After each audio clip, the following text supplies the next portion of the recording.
Good day children, Sai Ram and welcome back to our revision session. Today onwards we are starting with our revision of all the lessons which are there for semester. Firstly we will start with the second lesson, that is the endogenetic movement. When I taught you this lesson, endogenetic movement, in the starting of the lesson itself we had one newspaper clip. Okay, according to which an earthquake had taken place in Nepal. In that we learnt about the effects of the earthquake and the magnitude of the earthquake. We had learnt about it, right?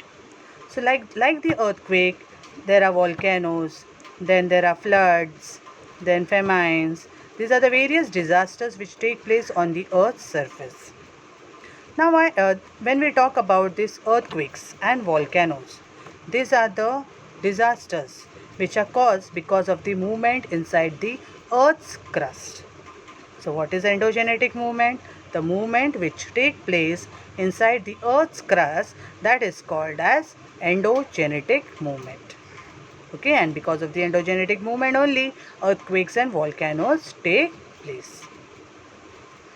Now when we are talking about the movement in the earth's interior, that means where actually this movement takes place, it takes place in the upper layer of the mantle. In 8th standard, you will have learnt about the mantle, that is upper mantle and lower mantle. Okay, so here we are talking about the movement which takes place in the interior of the earth. Okay, and where this movement is taking place? In the upper layer of the mantle. What happens actually? This movement, when we are talking about, what is this movement about? Tremendous energy is released by radioactive materials which are there in the mantle. Okay, tremendous energy is released because of the radioactive materials in the mantle which travel from one place to another and causing instability, and because of which such type of sudden movement take place, that is earthquakes and volcanoes. Okay children, now let's see the classification of internal movements. Internal movements are classified into its velocity, its direction and its landforms. Velocity, that means again it is speed, slow movement and sudden movement. Then comes direction. Horizontal, upward, downward direction. Okay, this is a movement of the energy. Horizontal movement, upward movement and downward movement. Okay, landforms. Two types of landforms are formed, that is continent building and mountain building. Let's learn in detail about this. Okay, firstly we'll learn about the velocity, that is slow movement. Slow movement, when it takes place, it forms two types of landforms, that is fold mountains and block mountains. Because of the slow movement, fold mountains and block mountains are formed. Now what are these fold mountains? The energy waves which are there in the earth's interior. Okay, the energy waves which are there in the earth's interior, just because of the movement, a pressure is working towards each other. Okay, and in horizontal direction. When the pressure is working towards each other in horizontal direction, at times the layers of soft rocks, they form a fold. Because the rocks are very soft, so what happens? They form a fold over there. If the pressure is too high, then the folds are too large and their complexity also increases. The best example is the fold mountain, that is Himalayas. Okay, Himalayas are also called as young fold mountain. Okay, because the Himalayas are formed because of such type of energy released, energy waves. Okay, the surface of the earth gets uplifted and fold mountains are formed. The examples of the fold mountains are the Himalayas, the Aravalis, the Rockies, the Andes, the Alps. Okay, these are all fold mountains in the world. Okay, here you can see over here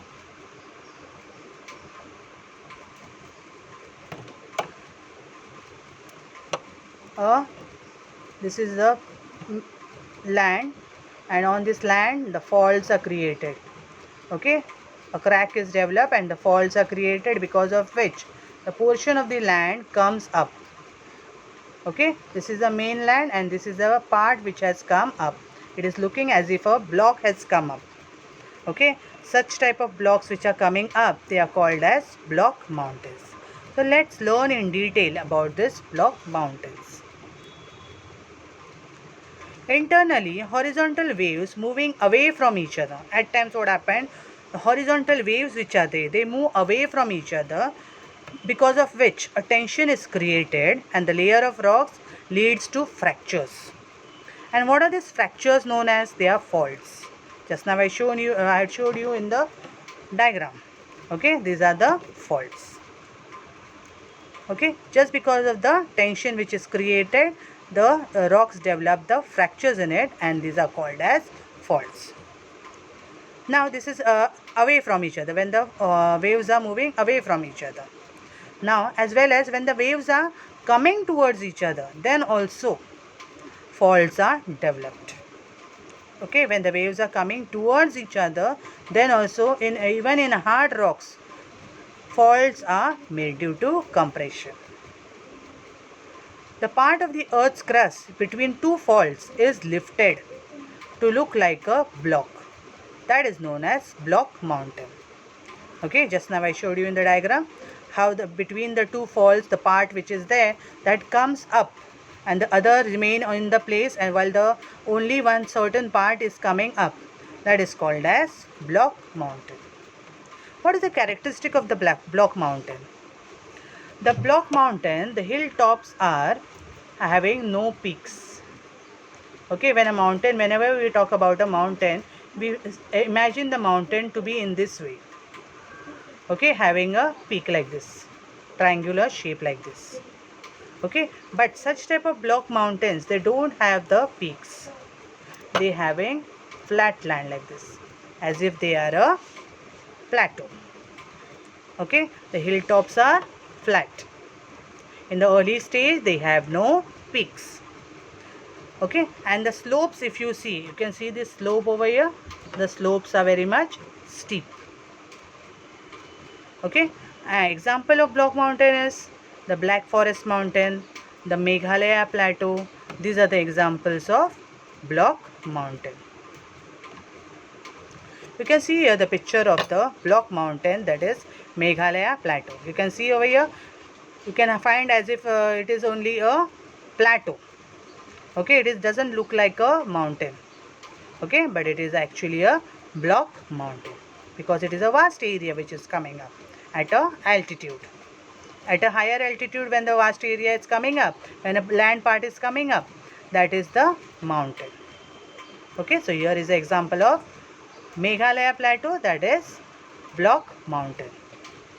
Next we will talk about is the Rift Valley. Okay, when the energy waves are coming towards each other, blocks are formed. When the energy waves are created and they are coming towards each other, okay, not towards each other, when they are created side by side, at such type, what happens, a fracture is developed and they subside. Subside means go away from each other. Okay, and because of which a valley is developed.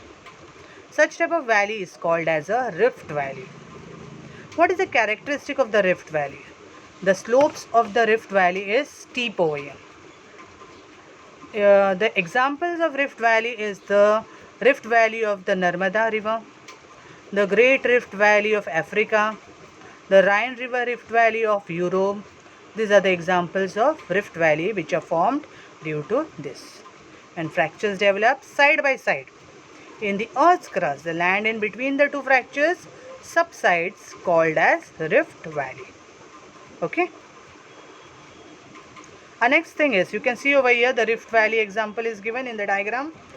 It is explained through the diagram how a fault is formed over here, and this part of the land is subside. Okay, you can see this arrow over here. The arrow is showing that the land is subside. Okay, and because of which a valley is formed. Okay, the slopes also you can see over here. The slopes are also very much steep. Nextly we'll talk about is the continent building. Okay, continent building. What is continent building? Just now we have learned about the fold mountains. We have learned about the block mountains. Related to that only, this part is there, that is continent building. When the slow movement occurs towards the center or from the center towards the crust. When there is a slow movement towards the center or from the center towards the crust, that time such type of continent building takes place. Because of this, a part of the Earth's crust is uplifted. Okay, a part of the Earth's crust gets uplifted or gets subsided. Okay, either it comes up or it goes down. The part which is coming up is the continent. Okay, and the part which goes down below the sea level becomes a part of the sea. Okay, that part which has subsided, that becomes a part of the sea, and that part which comes up, that is formed as a continent.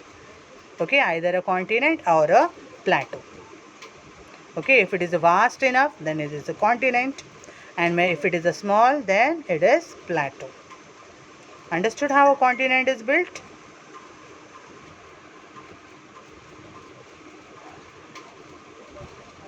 Till now whatever we have learned, that was the slow movement. Now let's see what is this sudden movement. Okay, sudden. The word sudden itself, that means the movement which takes place suddenly. It's a shock. Okay, and the results are also very much shocking.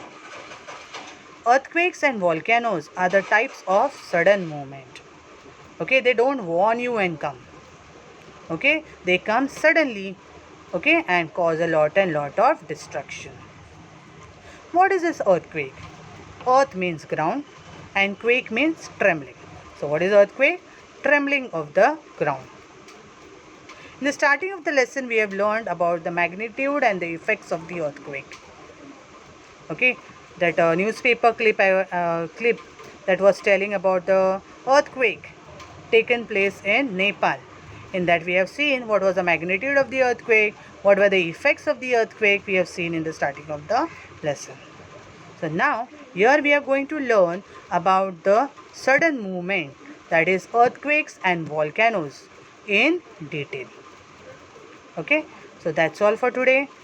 The remaining part of the lesson we'll revise in the next lecture. Till then, thank you children.